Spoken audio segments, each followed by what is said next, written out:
আমাদেরকে সুস্থ রেখে আল্লাহ তাআলার পবিত্র ঘর মসজিদে পবিত্র দিন জুমার দিনে আগে আগে আসার বসার কোরআন হাদিসের আলোকে কিছু কথা বলার শোনার তৌফিক দিচ্ছেন। সে রব্বে কারিমের দরবারে মন খুলে প্রাণ খুলে আওয়াজ করে বলি আলহামদুলিল্লাহ। আল্লাহর শুকরিয়া, আল্লাহ আমাদেরকে সুস্থ রেখে ধীরে ধীরে সবচেয়ে মহামান্বিত গুরুত্বপূর্ণ মাস রমজান মাসের দিকে আমাদেরকে নিয়ে যাচ্ছেন। আমরা আল্লাহর কাছে দোয়া করি আল্লাহ তাআলা যেন আমাদেরকে সুস্থ রাখেন, রমজানের সবগুলো ইবাদত সঠিকভাবে ব্যয় করার তৌফিক দেন। রমজানের যত রহমত বরকত নাজাত মাগফিরাত আল্লাহর পক্ষ থেকে যত ফজিলত আছে সমস্ত ফজিলত গুলো যেন আমরা অর্জন করতে পারি, আল্লাহ তাআলা যেন সেই তৌফিক দান করেন, বলেন আল্লাহুম্মা আমিন। কারণ আজকের এই জুমাই শেষ জুমা, রমজানের আগে আজকের এই জুমাই কি শেষ। আল্লাহ যদি আমাদেরকে হায়াতে রাখেন, পরবর্তী যে জুমা পাবো ওই জুমাটা হবে কিসের জুমা? রমজানের জুমা ইনশাআল্লাহ। আল্লাহ তাআলা সে পর্যন্ত আমাদেরকে নেক হায়াত দান করুন, বলি আমিন।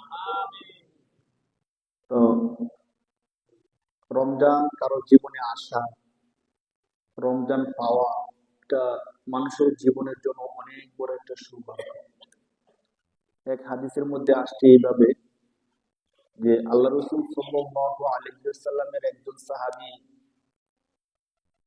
যুদ্ধের ময়দানে শহীদ হয়েছে। এর এক বছর পরে একজন সাহাবী স্বাভাবিকভাবে মারা গেছে। তো একজন ব্যক্তি দেখলেন যে এক বছর আগে শহীদ হয়েছে, তার আগে যে ব্যক্তি স্বাভাবিকভাবে মারা গেছে সে জান্নাতে চলে গেছে। সুবহানাল্লাহ। তো রাসূল সাল্লাল্লাহু আলাইহি ওয়াসাল্লামকে জিজ্ঞেস করেন যে আল্লাহ রাসূল, তিনি তো আগে যে মারা গেছিল তিনি তো শহীদ হয়েছিলেন, তার মর্যাদা অবশ্যই অনেক বেশি বা তার ফজিলত অনেক বেশি, তো যে এক বছর পরে মারা গেছে স্বাভাবিক মৃত্যুবরণ করছে তার ফজিলত এত বেশি না, তো তিনি কেন আগে জান্নাতে গেলেন? তো আল্লাহ রাসূল সাল্লাল্লাহু আলাইহি ওয়াসাল্লাম বলেন যে দেখো, তুমি কি একটু হিসাবটা মিলাও নাই? তারা দুইজন যদি একই সাথে ইসলাম ধর্ম গ্রহণ করে থাকে তো তাদের ইবাদত আমল সমান সমান ছিল। তো যে এক বছর আগে মারা গেছে তার আমল কিছু কম, আর যে এক বছর পরে মারা গেছে তার আমল কি বেশি। কিভাবে? যে এক বছর পরে মারা গেছে সে একটা রমজান বেশি পাইছে, সে ঈদ বেশি পাইছে, সে 365 দিন 5 ওয়াক্ত নামাজ বেশি পেয়েছে। তো বেশি পাওয়ার কারণে তার ইবাদত কি বেশি হয়ে গেছে। আর একটা রমজান বেশি পেলে শুধু একটা রমজান বেশি না, একটা রমজানের মধ্যে আবার লাইলাতুল কদর আছে। তো এক কদরের মধ্যে ইবাদত করলে শুধু কয় রাত্রি? এক রাত্রি। এক কদরের রাত্রিতে ইবাদত করলে 84 বছর ইবাদত করার সমান সব। সুবহানাল্লাহ। এই দৃষ্টিকোণ থেকে যে আগে মারা গেছে তার থেকে যে এক বছর পরে মারা গেছে তার ইবাদত অনেক গুণ বেশি। হাদিসের মধ্যে আসছে রাসূল সাল্লাল্লাহু আলাইহি ওয়াসাল্লাম বলেন এই জন্য এই ব্যক্তি আগে জান্নাতে চলে গেছে। সুবহানাল্লাহ। তো বিগত রমজানে যারা মৃত্যুবরণ করছেন তারা তো চলে গেছেন, আমাদেরকে আল্লাহ তাআলা যাদেরকে হায়াত দিচ্ছেন আবার আরেকটা রমজান পাওয়ার সুযোগ করে দিচ্ছেন, এটা আমাদের জন্য অনেক বড় প্লাস পয়েন্ট, ঠিক কিনা বলেন? অনেক বড় একটা সুযোগ। এই জন্য আমরা যারা প্রকৃত মুমিন তারা সত্যিকার অর্থ অপেক্ষা করতেছে রমজানের। কিসের অপেক্ষা করতেছে বলেন? রমজানের। যে মহামান্বিত মুবারক একটা মাস রমজান মাস আসবে, ওই মাসের মধ্যে আমরা আল্লাহ তাআলা কি করব? ইবাদত করব। এমন একটা মাস যেই মাস সত্যিকার অর্থে মানুষের গুনাহ মুক্তির মাস। কি মুক্তির মাস ভাই? গুনাহ মুক্তির মাস। কেমন গুনাহ মুক্তি? একটা মাসুম বাচ্চা যখন পৃথিবীর মধ্যে আসে তখন তার কোনো গুনাহ থাকে না, নিষ্পাপ আমরা তাকে বলি, সে নিষ্পাপ একটা শিশু। কোন ব্যক্তি যদি প্রকৃত অর্থে রমজানের সমস্ত গুনাহগুলো ছেড়ে দেয়, অতীতে যত গুনাহ করছে সব গুনাহগুলো ছেড়ে দিয়ে অতীতের গুনাহ থেকে তওবা করে আল্লাহর ইবাদতগুলো সঠিকভাবে করে, একটা মাসুম বাচ্চা যেমন ঠিক রমজানে ওই ব্যক্তি যদি খাটে দিলে তওবা করতে পারে ইবাদত করতে পারে সেও ঠিক তেমন হয়ে যায়। সুবহানাল্লাহ। তাহলে রমজান মুমিনের জীবনে অনেক বড় একটা সুযোগ। রমজান মুমিনের জীবনে অনেক বড় একটা কি সুযোগ। কিভাবে সুযোগ? এখনকার সময়গুলোতে হাদিসের মধ্যে আসছে শুক্রবার দিন একটা নির্দিষ্ট সময় আছে, ওই সময়ে দোয়া কবুল হয়। শুধু কয়টা সময় আছে? একটা সময়। আর সপ্তাহের কয়দিন? একদিন, শুক্রবার দিন। এমনি যে কোনো সময় আল্লাহ দোয়া কবুল করতে পারে। বাকি হাদিস অনুযায়ী শুক্রবার দিন একটা সময় আছে, ওই সময় আল্লাহ তাআলা দোয়া কবুল করে। কোন সময় এটা নির্দিষ্ট না। কেউ কেউ বলছেন জুমার আজানের আগে, কেউ বলছে জুমার আজানের পরে, কেউ বলছেন দুই খুতবার মাঝখানে অল্প একটু সময় আমরা বসি না, মানে আমি বসি, বসার সাথে সাথে আবার কি উঠি। এই যে অল্প একটু সময়, আধা মিনিট বা 1 মিনিট তো হয় না, আধা মিনিট, এই আধা মিনিট যে সময়টা, অনেক মুহাদ্দিসিনে কেরামগণ বলছেন এই সময় কেউ যদি দোয়া করে তার দোয়া কি হয়ে যায়। তাহলে আমরা তো আশা করতে পারি আপনাদের কারো যদি শুরু হয় তখন দোয়া করে নেবেন। দোয়া করলেন যে আল্লাহ আমার নেক হায়াত দেন, একটু কি কইলেন, অথবা বড় একটা সমস্যা আছে, আপনার অনেক ঋণ শেষ হইতেছে না, তো আপনি ওই সময় শুধু একটু বললেন যে আল্লাহ আমার সবগুলো ঋণ আপনি কি করে দেন, শেষ করে দেন। বা অসুস্থ আছি, আল্লাহ আপনি আমাকে সুস্থ করে দেন। বিপদে আছি, আল্লাহ আমার বিপদরা, ছোট্ট একটা দোয়া ইচ্ছা করে ওই সময় করা আছে। তবে অধিকাংশ মুহাদ্দিসিন কেরামগণ বলছেন মাগরিবের আগে, আসরের পরের শেষ যে সময়টা আছে, ওই সময়টাই দোয়া কবুল হয়, শুক্রবার দিন। আর রমজান মাসের ব্যাপারে বলা আছে যে পুরা রমজান যে কোনো সময় আল্লাহ তাআলা বান্দার দোয়া কবুল করেন। সুবহানাল্লাহ। তাহলে যে রমজান মাসটা আসতেছে, আমরা বেশি বেশি ইবাদত করব, পাশাপাশি আল্লাহর কাছে বেশি বেশি দোয়া করার জন্য প্রস্তুতি নিতে পারি। হাদিসের মধ্যে আসছে রাসূল সাল্লাল্লাহু আলাইহি ওয়াসাল্লাম বলেন আদ-দুআ মুফুল ইবাদা। এখানে ছোট্ট একটা কথা আপনাদেরকে বলে রাখি, অনেক সময় মনে হয় কি আমি জিকির করতেছি, কোরআন তেলাওয়াত করতেছি, নামাজ পড়তেছি, আমার সময়টা কাজে লাগতেছে। আর যখন দোয়া করি তখন অনেক সময় মনে হয় যে আমি তো দোয়া করতেছি, আমি তো কোনো ইবাদত করতেছি না, নিজের চাহিদা আল্লাহর কাছে বলতেছি, নিজের কাজগুলো আল্লাহর কাছে বলতেছি, তো এটা তো কোনো ইবাদত না। বিষয়টা এমন না।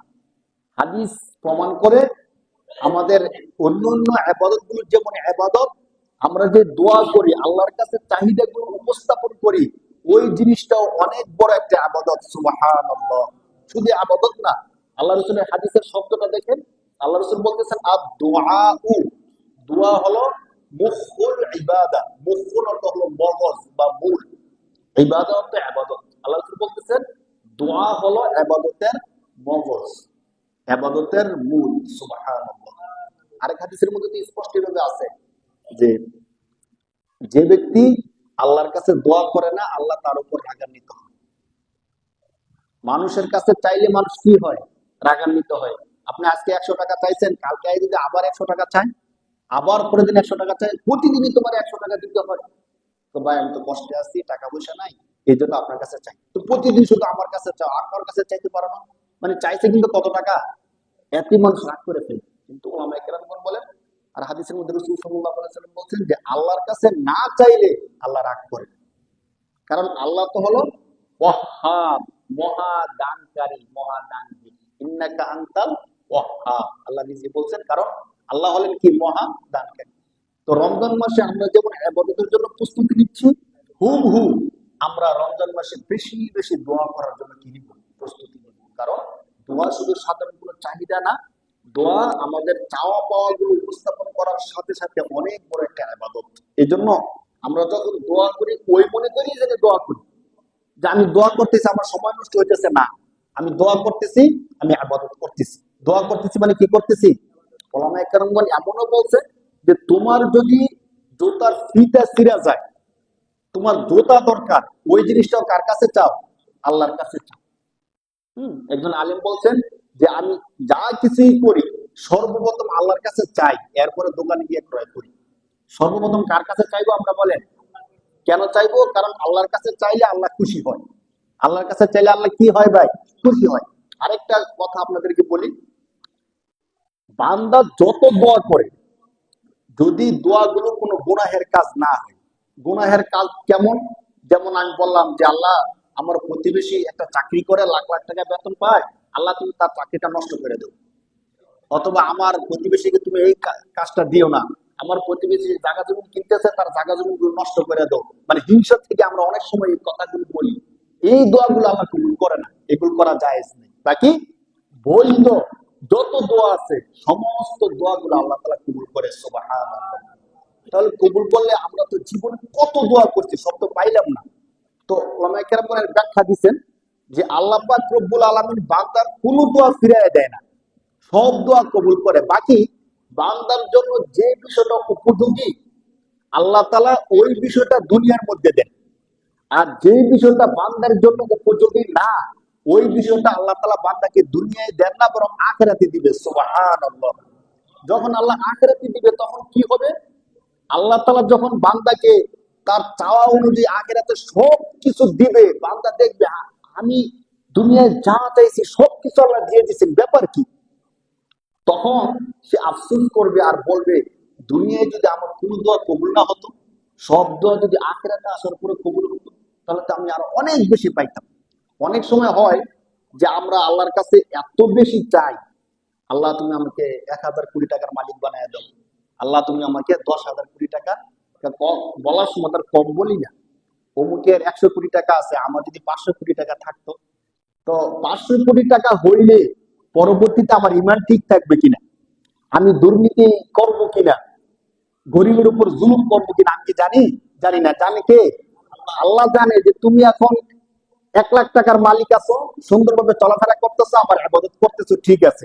কিন্তু তুমি যখন 1,000 কোটি টাকার মালিক হয়ে যাইবা, এই টাকা গলতে গলতে তোমার রাত চলে যাইবে, ফজরের নামাজ কাজা, এরপর কোম্পানি গুলো দেখতে দেখতে তোমার জোহরের নামাজ কাজা, তখন তুমি আর নামাজ ইবাদত করার সুযোগ পাইবা না। বান্দা, তুমি যে 1,00,000 টাকার মালিক আছো, এখন আমার ইবাদত করতেছো, তুমি ভালো আছো।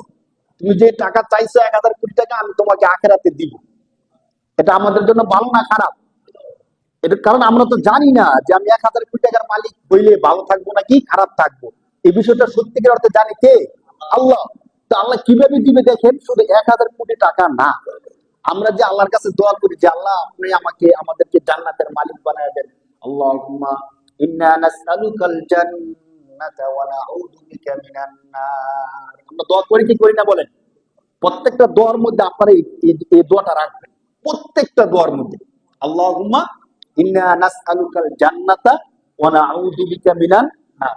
মানে এর থেকে বড় আর কোন দোয়া হতে, দেখেন দোয়ার মর্ম কি, যে আল্লাহ আল্লাহুম্মা ইন্না নাসআলুকাল জান্নাতা, হে আল্লাহ আমরা আপনার কাছে কি চাই? জান্নাত চাই, ওয়া নাউযু বিকা মিনান নার, এবং জাহান্নাম থেকে আশ্রয় চাই। এখন ধরেন একদম ছোট্ট থেকে নিয়ে মৃত্যু পর্যন্ত যত দোয়া করছেন সব দোয়ার মধ্যে এই দোয়াটা একবার রাখছেন। এখন আপনার সব দোয়ার মধ্যে আল্লাহ তাআলা একটা দোয়া কবুল করছিলেন কোন একদিন, ধরেন কদরের রাত্রিতে বা শবে বরাতে আপনি দোয়া করতেছিলেন, দোয়ার মধ্যে এই দোয়াটাও ছিল, ওই দোয়ার মধ্যে যা বলছেন সব কবুল হয়েছে। তো সব কবুল হলে তো এই দোয়াটাও কি হয়েছে? কবুল হয়েছে। এখন আপনার যদি দোয়া কবুল হয়ে গেছে যে আল্লাহ আপনাকে জান্নাতের মালিক বানিয়ে দিয়েছেন, জাহান্নাম থেকে বাঁচাই দিয়েছেন, আমাদের জন্য আর কোনো চিন্তা আছে বলেন? জান্নাতের মালিক বানিয়ে দিলে হাদিসের মধ্যে আসছে, আল্লাহ রাসূল সাল্লাল্লাহু আলাইহি সাল্লাম বলেন যে জান্নাত আল্লাহ তাআলা যে তৈরি করছেন, জান্নাতের প্রতিটা ইট হবে স্বর্ণের তৈরি। সুবহানাল্লাহ। জান্নাতের প্রতিটা ইট কিসের তৈরি ভাই? যদি দুনিয়ার ইটগুলোকে ওজন দেন, একটা ইট যদি কমসে কম 1 কেজি হয়, তাহলে একটা ইট হবে 1 কেজি স্বর্ণ। কয় কেজি স্বর্ণ ভাই? 1 কেজি স্বর্ণ হলে এর মূল্য কত আসে? তাহলে আমরা যে দোয়া করছিলাম আল্লাহ আপনি আমাকে 1,000 কোটি টাকার মালিক বানায় দেন, তাহলে একটা বিল্ডিং এর মধ্যে কত হাজার ইট লাগে রাজমিস্ত্রি যদি আমরা হিসাব নেই, তাহলে এত হাজার ইট হইলে কত টাকা মূল্য হয়? 10,000 কোটি নাকি আরো অনেক বেশি হয়ে যায়। আল্লাহ রাসূল যে বলছেন হাদিসের মধ্যে যে জান্নাতের ইট গুলো হবে স্বর্ণের, কথা কি সত্য না মিথ্যা? সত্য। আল্লাহ রাসূল যখন সত্য, আল্লাহ যখন সত্য, জান্নাত যখন সত্য, তখন জান্নাতের প্রতিটা ইট হবে স্বর্ণের তৈরি, এই কথাও 100% সত্য। তাহলে একটা জান্নাতের একটা ঘর পাইলে আমি কত হাজার কোটি টাকার মালিক হব, কত লক্ষ কোটি টাকার মালিক হয়ে যাব।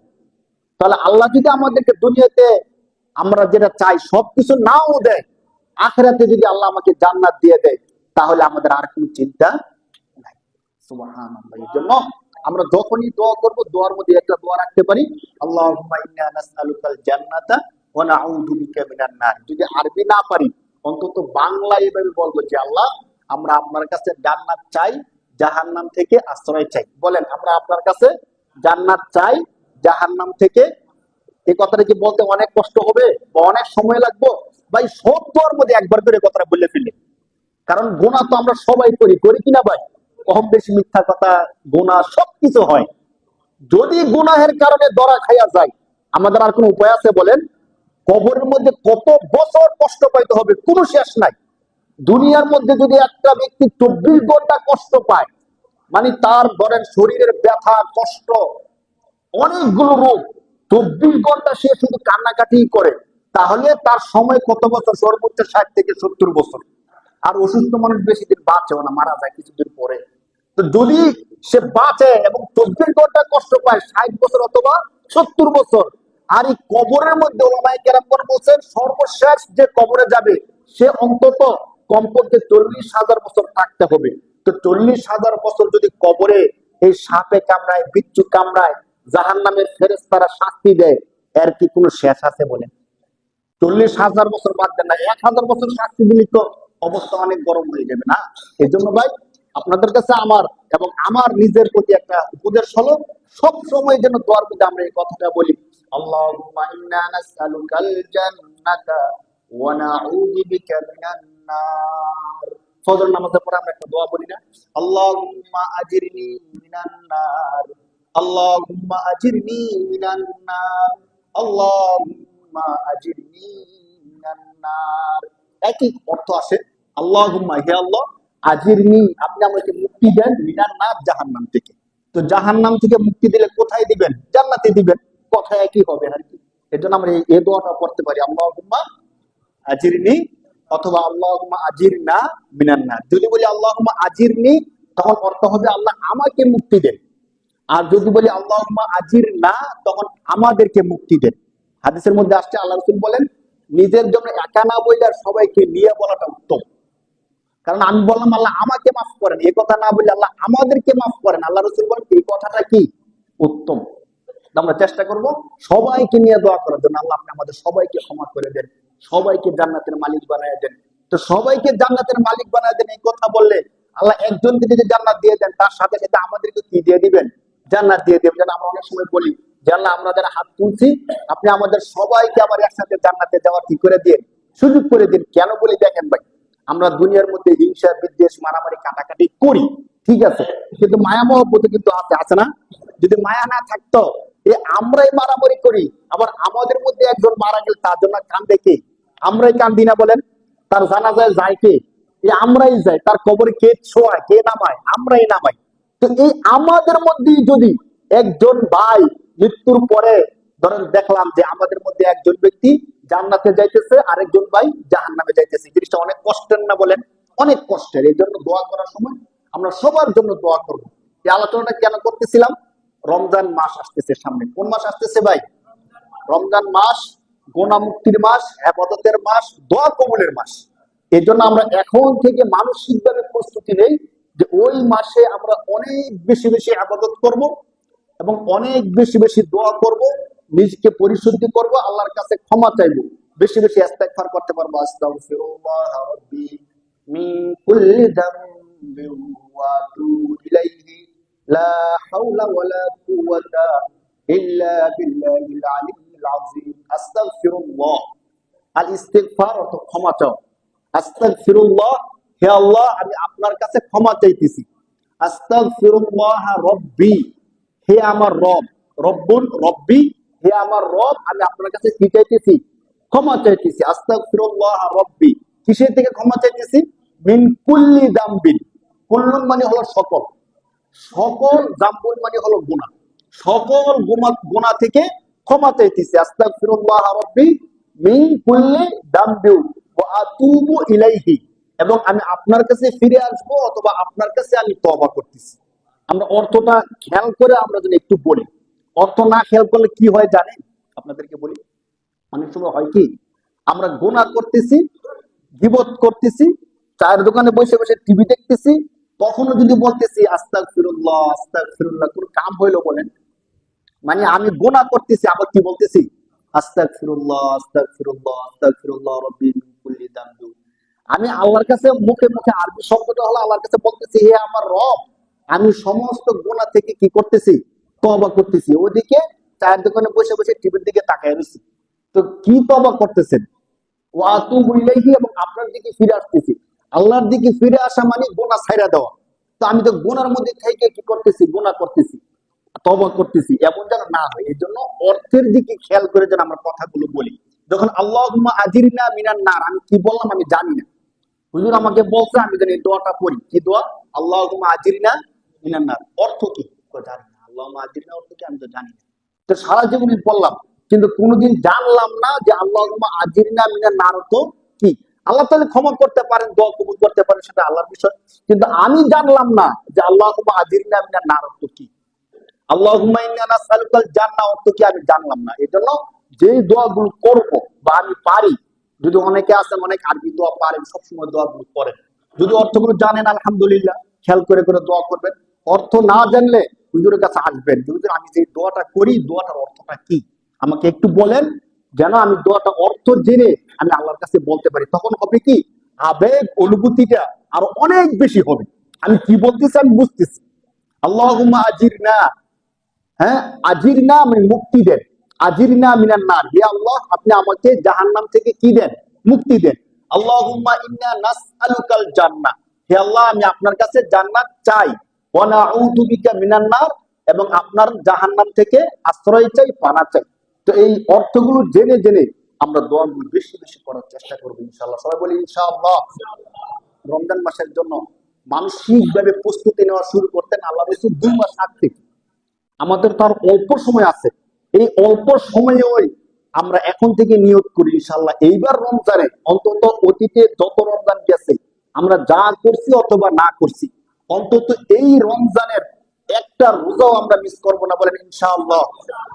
একটা তারাবিও আমরা মিস করবো না ইনশাআল্লাহ। এখন অনেকে বলবেন যদি কথা বলতেছি ওয়াদা হয়ে যেতেছে, তো ওয়াদা পালন না করলে আবার গুনাহ হবে কিনা, বিষয়টা এমন না। ওয়াদা না, আমরা নিয়ত করতেছি। হাদিসের মধ্যে আসছে আল্লাহ রাসূল সাল্লাল্লাহু আলাইহি সাল্লাম বলেন, কোন ব্যক্তি যখন ইবাদতের নেক কাজের নিয়ত করে, স্পষ্ট হাদিসে আসছে, কোন ব্যক্তি যখন ইবাদতের নিয়ত করে, ভালো কাজের নিয়ত করে, নিয়ত করার সাথে সাথে আল্লাহ তাআলা তার আমলনামার মধ্যে একটা সওয়াব দিয়ে দেয়, সুবহানাল্লাহ। আর যখন এই নিয়তটা পূর্ণ করে, আমরা নিয়ত করছি তো যে 30টা রোজা রাখবো, নিয়তটা যখন পূর্ণ করে আল্লাহ তাআলা তখন ওই একটা ইবাদতের 10 গুণ বৃদ্ধি করে সওয়াব দিয়ে দেন, সুবহানাল্লাহ। তাহলে আমরা এখন থেকে নিয়ত করি, রমজান মাসের 30টা রোজার মধ্যে একটা রোজা আমরা ছাড়বো না ইনশাআল্লাহ। 30টা তারাবির মধ্যে একটা তারাবি আমরা মিস করবো না, বলেন ইনশাআল্লাহ। কারণ রমজান মাসের তারাবিগুলো কেন পড়তে হয়? রাসূল সাল্লাল্লাহু আলাইহি সাল্লাম বলেন, হাদিস শরীফের মধ্যে আসছে, বুখারী এবং মুসলিম শরীফের মধ্যে, মান সামা রমাযানা ঈমানান ওয়া ইহতিসাবা গুফিরা লাহু মা তাকদ্দামা মিন দামবি। আল্লাহ রাসূল বলেন, কোন ব্যক্তি রমজান মাসে যখন ঈমান এবং আমলের আশায় খালেস নিয়তে রোজাগুলো রাখে, আল্লাহ তাআলা তার সমস্ত গুনাহগুলো ক্ষমা করে দেন, সুবহানাল্লাহ। এরপর আল্লাহ তাআলা আবার বলতেছেন, ওয়ামান কামা রমাযানা ঈমানান ওয়া ইহতিসাবা গুফিরা লাহু মা তাকদ্দামা মিন দামবি। রোজা রাখার সাথে সাথে যে ব্যক্তি রমজান মাসের রাত্রিতেও ইবাদত করবে, তো মুহাদ্দিসিনে কেরামগণ বলছেন রাত্রিতে কমা রমাদানা, এবং যে ব্যক্তি রমজান মাসের রাত্রিতে দাঁড়িয়ে দাঁড়িয়ে ইবাদত করবে, এর ব্যাখ্যা করছেন তারাবির নামাজ। কিসের নামাজ ভাই? তারাবির নামাজ তো আমরা রমজান মাসে দাঁড়ায় দাঁড়ায় পড়ি রাত্রিবেলাতে। তো রাত্রিবেলাতে যারা দাঁড়ায় দাঁড়ায় তারাবির নামাজ আদায় করবে, আল্লাহ রাসূল বলেন, গুফিরা লাহু মা তাকদ্দামা মিন দামবি, আল্লাহ তাআলা ওই ব্যক্তির সমস্ত গুনাহগুলো কি করে দিবেন, ক্ষমা করে দিবেন, সুবহানাল্লাহ। এই জন্য রমজান মাসে যেমন ভাবে আমরা 30টা রোজা রাখবো, অনুরূপ ভাবে আমরা রমজান মাসে 30টা তারাবিও পড়বো ইনশাআল্লাহ। অনেক ভাই আছে এমন, ধরেন কোনো কারণে সে রোজা রাখে না, তো তাকে যদি বলেন যে ভাই আসেন তারাবি পড়েন, তো সে বলে আমি তো রোজা রাখি নাই, তো আমার কি তারাবি হবে? মানে আমাদের মধ্যে একটা সংশয় এমন আছে যে রোজা রাখলে তারাবি পড়া যায়, আর রোজা না রাখলে তারাবি পড়া যায় না। যে ব্যক্তি রোজা রাখে সে তারাবি পড়ে, যে রোজা রাখে না সে তারাবি পড়ে না। তো বিষয়টা একটা ইবাদতের সাথে আরেকটা ইবাদত কি না, সংযুক্ত না। গুনাহ করতেছি, গুনার জন্য আলাদা শাস্তি, আবার ইবাদত করতেছি, ইবাদতের জন্য আমাদের আলাদা পুরস্কার, ঠিক কিনা বলেন? মানে রোজা রাখছি না, এটা তো মারাত্মক একটা গুনাহ করছি, তারাবি যদি ছেড়ে দেই, এটা কি আরেকটা গুনাহ হবে না ভাই? অন্তত কিছু না কিছু একটা থাকুক, আমি যেন আল্লাহর কাছে একটু বলতে পারি যে আল্লাহ তারাবি নামাজটা তো করছিলাম, রোজাও রাখছেন না, তারাবি যদি ছেড়ে দেন তো হবেটা কি? বাকি তারাবির মধ্যে আমাদের সবচেয়ে গুরুত্বপূর্ণ যে একটা পয়েন্ট, সেটা হলো রমজান মাসে তারাবির উসিলায় আমাদের একটা কোরআন খতম হয়ে যায়। সুবহানাল্লাহ। এটা কিন্তু সাধারণ কোনো বিষয় না। আমাদের এমন আছে অনেকে যে সারা জীবনে একটা কোরআন খতম করতে পারি না, এমন আছি না ভাই অনেকে? মানে কোরআন যে পারি না, এই জন্য কোরআন সারা জীবনও, যদি আমরা এমন বলি যে এই বছরে একটা খতম দিচ্ছেন, এমন কি আছে? হয়তো অনেক ভাই থাকবেন যে সারা বছরে কি করতে পারি না, একটা কোরআন খতম দিতে পারি না। এক নম্বর কথা। দুই নম্বর কথা হলো, কোরআন খতম দিলেও আমরা যেহেতু কোরআনকে শুদ্ধভাবে পড়তে পারি না, অনেক ভুল আমাদের থেকে যায়। তাহলে সহি শুদ্ধভাবে সারা বছরে আমরা একটা কোরআন খতম আমাদের দেওয়া হয় না। রমজান মাসে এই তারাবির উসিলায় অন্তত রাত্রের বেলা দাঁড়ায় দাঁড়ায় আমরা যারা কোরআন শরীফ শুনি, তাদের কি হয়, সহি শুদ্ধভাবে আল্লাহ কোরআনটা সূরা ফাতিহা থেকে সূরা নাস পর্যন্ত একটা খতম করার সওয়াব হয়। সুবহানাল্লাহ। দেখেন, আমি কোরআন পড়তে পারি না, এই জন্য কোরআন খতম করতে পারি না। অথবা আমি কোরআন পড়তে পারি কিন্তু আমার ভুল হয়, তাহলে ভুল হলো তো সব হইল না। কিন্তু রমজান মাসে যদি তারাবির নামাজটা পড়ি, এই উসিলায় সহি শুদ্ধভাবে আমার কোরআন খতম হয়ে গেল। কিভাবে? আল্লাহ রাসূল সাল্লাল্লাহু আলাইহি সাল্লাম বলেন, কোরআন তেলাওয়াত করলে যেমন সওয়াব হয়, মনোযোগ সহকারে কোরআন শরীফ শ্রবণ করলে সমান সওয়াব হয়। সুবহানাল্লাহ। আপনাদেরকে আরো কিছু গুরুত্বপূর্ণ কথা বলি। এখন যে আবাদত গুলো করি, আবাদতের মধ্যে যদি একটা আবাদতে একটা সওয়াব হয়, রমজান মাসে একটা আবাদত করলে কয়টা সওয়াব আপনারা বলেন? 70টা সওয়াব। রমজান মাসে একটা আবাদত করলে কয়টা সওয়াব হয়?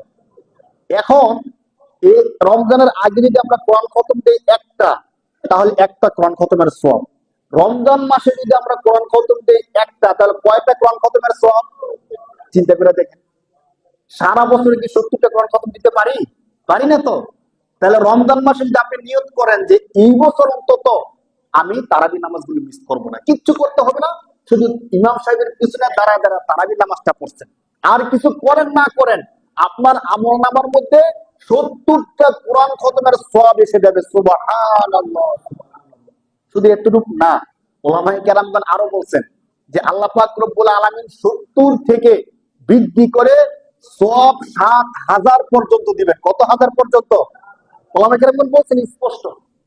এখন যদি আমরা 70 এর বৃদ্ধি করে নিয়ে যাই, একটা কোরআন খতমের সওয়াব যদি আল্লাহ 70 থেকে বৃদ্ধি করেন, তাহলে কয় হাজার কোরআন খতমের সওয়াব? 7,000 কোরআন খতমের সওয়াব। অথচ আমি কোরআন পড়তে পারি না, কিন্তু তারাবির নামাজ ইমাম সাহেবের পিছনে দাঁড়ায় দাঁড়ায় পড়ার কারণে আমার আমল নামার মধ্যে কত সওয়াব চলে আসছে ভাই? 7,000 কোরআন খতমের সওয়াব চলে আসছে। সুবহানাল্লাহ। এই অফারটা আমরা কেউ মিস করবো না ভাই, যেহেতু আমাদের মসজিদের মধ্যে খতমে তারাবি হয়।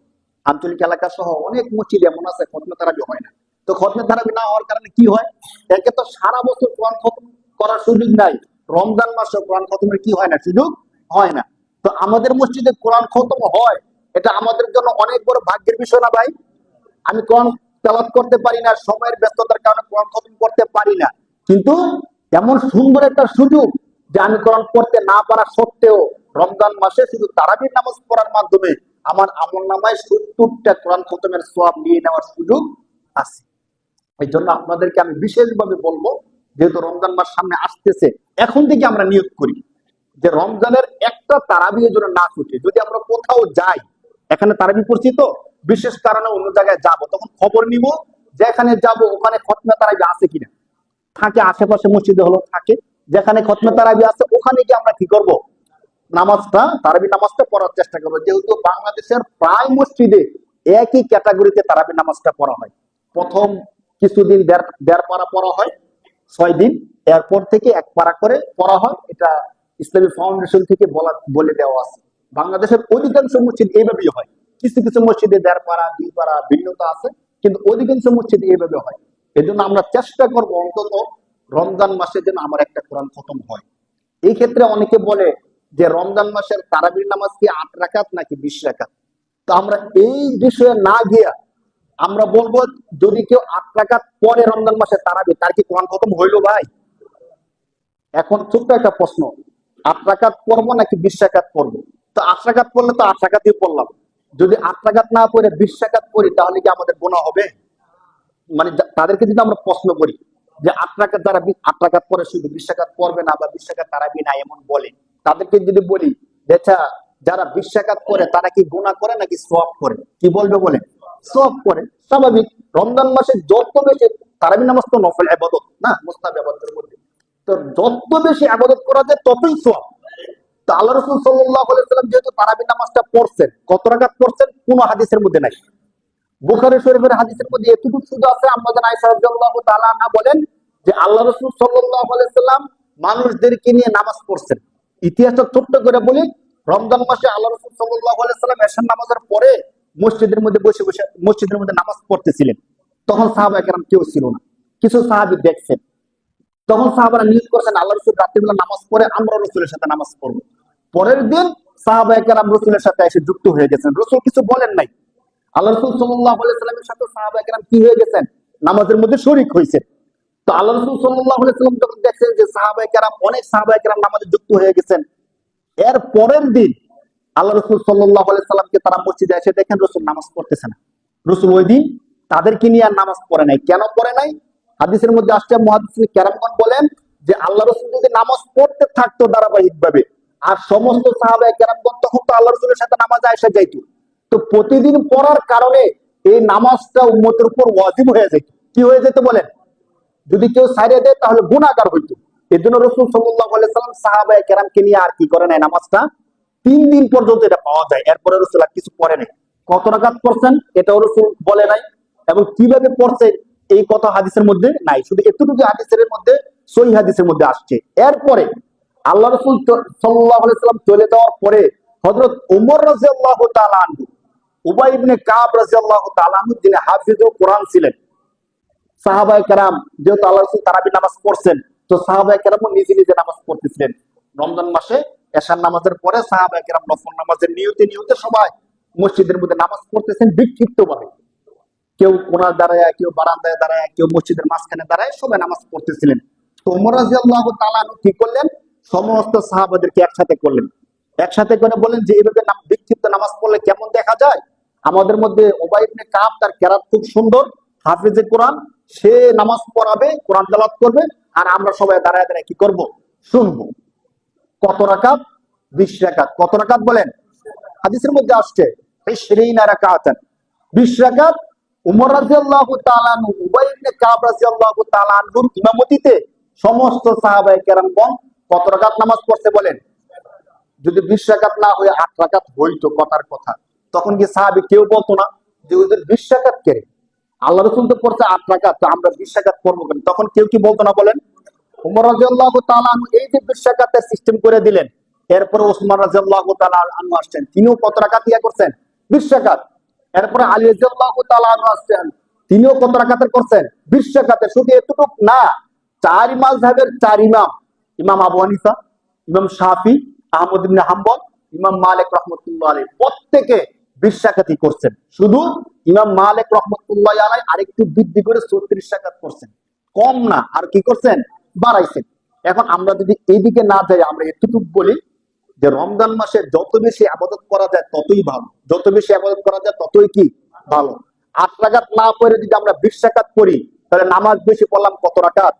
12 রাকাত। কত রাকাত বেশি পড়লাম ভাই? 12 রাকাত। নামাজের মধ্যে সেজদা আছে কয়টা? 2টা করে সেজদা হলে 24টা সেজদা আছে। তো আমরা রমজান মাসে 12 রাকাত বেশি পড়লে, যারা 8 রাকাত পড়ছে তাদের থেকে 24টা সেজদা প্রতিদিন বেশি দিলাম, ঠিক কিনা বলেন? 12টা রুকু বেশি করলাম, কোরআন খতমটা আমাদের কি হয়ে গেল। এই জন্য আমি বলি, আল্লাহ রাসূল সাল্লাল্লাহু আলাইহি ওয়াসাল্লাম হাদিসের মধ্যে বলছেন, আলাইকুম বিসুন্নতি ওয়া সুন্নাতিল খুলাফায়ে রাশিদিন আল মাহদিয়িন। হে উম্মত, তোমাদের জন্য আবশ্যক হলো আমি নবীদের সুন্নাহকে মানবা, আদর্শকে মানবা, এবং খুলাফায়ে রাশিদিন যারা ছিল তাদের আদর্শকে কি করবা? মানবা। তাহলে তারাবির নামাজ যদি আমরা 20 রাকাত পড়ি, তাহলে ওমর রাদিয়াল্লাহু তাআলা আনহুর আদর্শকে আমাদের কি হয়ে গেল? মানা হয়ে গেল, 1 নাম্বার। 2 নাম্বার, পরবর্তীতে আহলুস সুন্নাহ ওয়াল জামাতের সমস্ত উলামায়ে কেরামগণ 20 রাকাত তারাবি নামাজ পড়ছেন এবং পড়তে বলছেন, এই জিনিসটা মানা হয়ে যায়। 3 নাম্বার, সারা বছর আমরা কোরআন খতম করার কোনো সুযোগ হয় না, হয়তো আমরা পড়তে পারি না, নয়তো ব্যস্ততার কারণে পড়ি না, কিন্তু রমজান মাসে যদি 20 রাকাত তারাবি নামাজ পড়ি, অন্যান্য ইবাদত বেশি হওয়ার সাথে সাথে অন্তত কোরআন খতমটা আমাদের কি হয়ে গেল ভাই? বেশি হয়ে গেল। এই জন্য আমরা রমজান মাসে তারাবি নামাজ পড়বো 20 রাকাত। কত রাকাত পড়বো ভাই ইনশাআল্লাহ? 30টা রমজানে 30টা রোজা রাখবো এবং 30টা তারাবির নামাজ পড়ার নিয়ত করবো, বলেন ইনশাআল্লাহ। যাতে করে হাসুরের দিন আমার আমল নামার মধ্যে অনেকগুলো কোরআন খতমের সওয়াব থাকে। না, দেখেন আল্লাহ তাআলা কোরআন নাজিল করছেন, আমি আল্লাহর এত বড় একটা কোরআন আমি একদিনও খতম করতে পারলাম না। যদি এমন কেউ থাকেন যে সারা জীবনে একটা কোরআন খতম করতে পারি নাই, আবার তারাবির নামাজও পারি নাই, তাহলে কি হবে? মৃত্যু পর্যন্ত কোনো কোরআন খতম নাই। কিন্তু তারাবির নামাজটা পড়লে অন্তত এতটুকু বলা যায় যে আমি নিজে পড়তে পারি নাই, কিন্তু তারাবির উসিলায় আমার আমল নামার মধ্যে একটা কোরআন খতম, একটা রুসিলের 70টা রুসিলায় 7,000 কোরআন খতমের সওয়াব। সুবহানাল্লাহ, সুবহানাল্লাহ। রমজান মাসের মধ্যে কিছু গুরুত্বপূর্ণ পয়েন্ট, কি কাজ করলে আমাদের রোজাটা ভেঙে যেতে পারে, বেসিক যে কয়েকটা বিষয়। এর মধ্যে 1 নাম্বার বিষয় হলো, আমরা যদি ইচ্ছাকৃতভাবে কেউ পানাহার করি, খাবার খাই অথবা পানীয় ইত্যাদি জিনিসগুলো গ্রহণ করি, তাহলে আমাদের রোজা ভেঙে যাবে।